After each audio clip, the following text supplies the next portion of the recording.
వెంకటగిరి పట్టణంలోని teachers colony నందుగల ZP హైస్కూల్లో 80వ స్వాతంత్ర్య దినోత్సవ వేడుకలు అంగరంగ వైభవంగా జరిగాయి. ఈ కార్యక్రమానికి ముఖ్య అతిథిగా వెంకటగిరి శాసనసభ్యులు కురుగుండ్ల రామకృష్ణ విచ్చేసి జాతీయ త్రివర్ణ పతాకాన్ని ఆవిష్కరించారు. అనంతరం పాఠశాల విద్యార్థులు చేసిన మార్చ్ ఫాస్ట్, సాంస్కృతిక కార్యక్రమాలు మరియు విద్యార్థులు ప్రదర్శించిన విన్యాసాలు అందరినీ ఆకట్టుకున్నాయి. ఈ సందర్భంగా ఎమ్మెల్యే కురుగుండ్ల రామకృష్ణ మాట్లాడుతూ స్వాతంత్ర్య సమరయోధుల త్యాగాలను స్మరించుకుంటూ ప్రజలందరికీ స్వాతంత్ర్య దినోత్సవ శుభాకాంక్షలు తెలియజేశారు.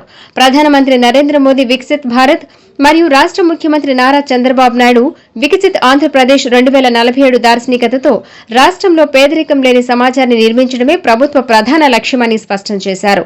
అలాగే నియోజకవర్గ ప్రజల చిరకాల స్వప్నమైన ఆల్తూరుపాడు రిజర్వాయర్ కోసం 679 కోట్ల రూపాయలతో టెండర్ ప్రక్రియ పూర్తయిందని, త్వరలోనే పనులు ప్రారంభించి నియోజకవర్గాన్ని సస్యశ్యామలం చేస్తామని హర్షం వ్యక్తం చేశారు.